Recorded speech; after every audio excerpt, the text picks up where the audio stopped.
Who has not got 3 cases with them? One on ERP, one on CRM, one on supply chain. I think I misunderstood. I brought some articles, but it's not a case study. But you've got some overview on each of those areas. Yes. Okay, we can work with that. Anybody else who hasn't got anything? Yeah, because I will be checking later. Okay, so can I make the assumption then that you've all got your cases with you? Because we'll be looking to use them a little bit later on. I mentioned to you before, the coursework is split up into 3 areas. The evaluation of a system, be it a supply chain management system, an ERP, or a customer relationship management system, which strangely enough is what we're focusing on today, so that all ties in nicely with your course. The exercise today is to really focus you to make sure that as I said, we've already looked at knowledge management systems. Now, in this session, we're focusing on supply chain management, ERP and CRM systems. So by the end of today, you should have a really good idea as to what those systems look like, and you should be able to identify them in the research papers that you found. And from today also, we'll be drawing through what the differences are between these systems and what issues and problems people find in the system. So that, again, tying in, you'll notice that there's also some tasks up for reading week. Did anybody notice those? You see, it's all a journey. And in reading week, I've asked you to do some exercises, and those will also follow through. So as you're doing the work this week, as you're doing your work in reading week, have a copy perhaps of the coursework in your mind and thinking, well, how can I tie that through? What can I take from this? So that's why I've insisted that everybody has brought examples with them today, because I want you to use this almost like a crowd research situation where you're finding out lots of different examples from different business sectors of what happens with these systems in different situations. So let's have a think about what we're coming out of today. So from the learning outcomes that I've got on the slides, some of you may have copies of, identify some of the main elements of an enterprise system, identify information systems types to support managerial decision making,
this isn't enough information.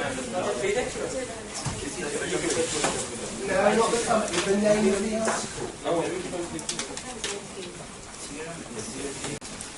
Right, so our board seems to be building quite nicely though, doesn't it?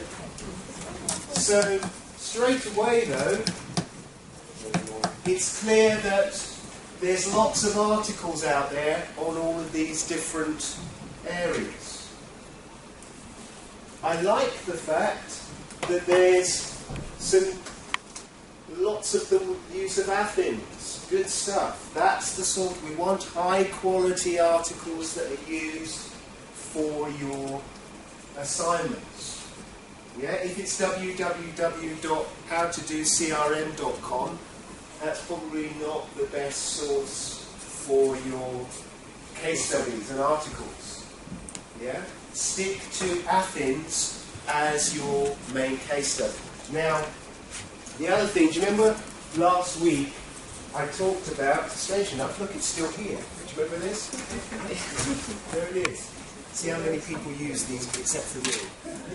Alright, so I was talking about having the main case study. It needs to be a good, strong one. And that's going to be the backbone of your assignment.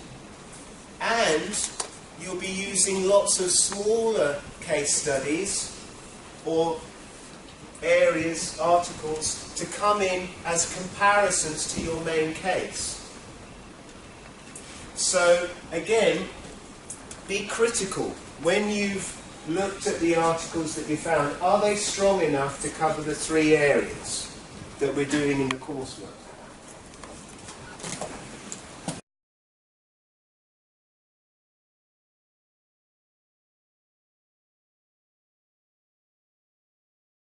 I've subjected you all to make sure you've brought your papers.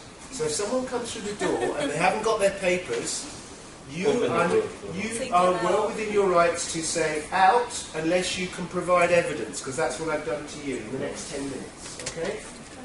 Otherwise, if they've no evidence, then there's no reason that they should be able to join in your discussions. Okay?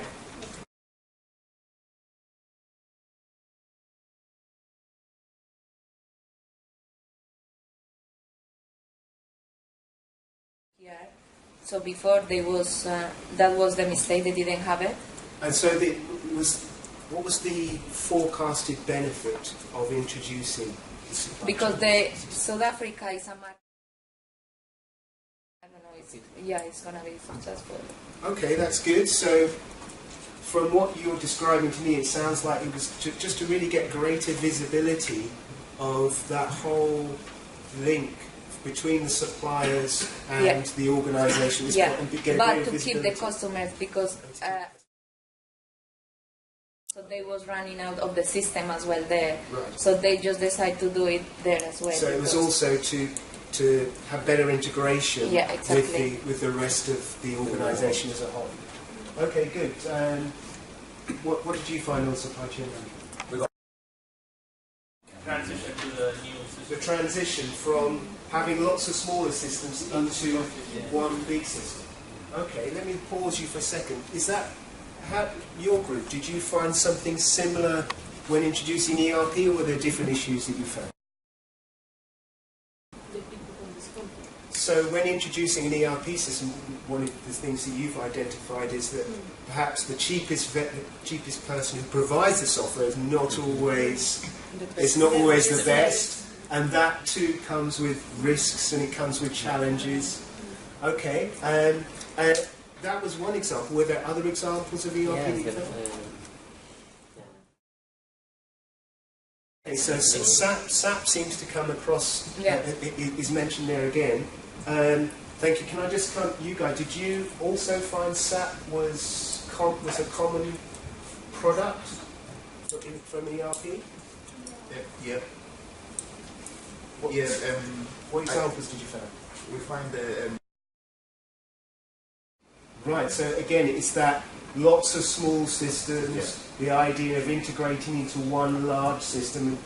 Again, we've got common challenges here. That clash, it's not just about IT, the tools. Doesn't matter whether we got SAP, whether we got a smaller product perhaps.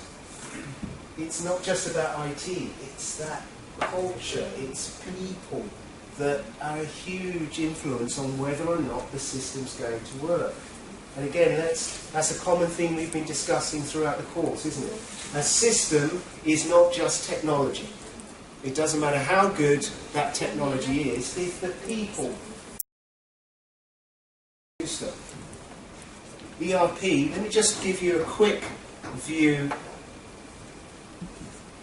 Enterprise systems are very much about, as you've all found out from what you've just told me, lots of smaller systems being integrated into one large enterprise system. So what sort of channels are we going to be using that? What do I mean by channels? Market. Right, tools? Tools? Is it So tools? maybe. Are you guys doing marketing? Maybe. Yes. Yes, come on. Channels. What sort of have you done channels in marketing yet? What are marketing channels? Yeah, it's like networking, internet, The open face to face. Yes, yes. We've got lots of different face-to-face. We've got radio. We've got all these different channels that can be used. So how do we analyse those? What's working? What's not working?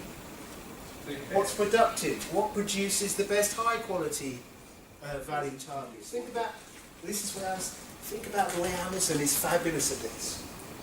How does Amazon get you to stay with them? They do lots of things. They send out. Are you Amazon customers? Who's an Amazon customer? Yeah. So when you've bought something through Amazon, what does it do? It says other people have also bought. Yeah. So upselling. So getting you, perhaps if you normally buy books, perhaps getting you to buy a CD, DVD, a DVD player. Yeah. A Kindle, one of their other products. It's also, they do things like send emails out to you. Oh, you've bought such and such. We thought you might like to be interested in this new product that's coming. Have you had those sort of emails? Yeah. But just to tie things together. So, CRM systems. They refer to the handling of information between a given organisation and customers of the organisation. ERP systems. This is the heart of most organisations when they go to it. What's the difference between RFID and a supply chain management system? I forgot. RFID. It's just Yes. RFID is just part of. And in Reading Week, you'll notice that I've set up a little task for you. Dun, dun, dun, dun, dun. Oh my goodness, yes. During week 5, you were asked to research 3 different types of systems. That's now. Here's what I want to aim at. A couple of things will have happened. First of all, that you've got a much better understanding of what a good case study is. Yeah? And what sort of detail you're going to need to work on your case for your assignment. Why am I asking you to do that? The reason I'm asking you to do that is because then when you are looking at your case studies, that will really give you things to think about of why it was successful or why it wasn't successful. Finally, can I say thank you to everybody today, because it was clear that you all made very, very good effort. And wasn't it so much better with all that research that everybody had done rather than just 1 or 2? Yeah? I think everybody's benefited from that. So thank you all for that, and let's keep that up for when we meet again in week 5. Before you all go, don't forget our wall of research. Get your mobile phones out, take some pictures, because there could be some good material there that you can use. That's it for this week. Thank you very much indeed, everyone. Thank you.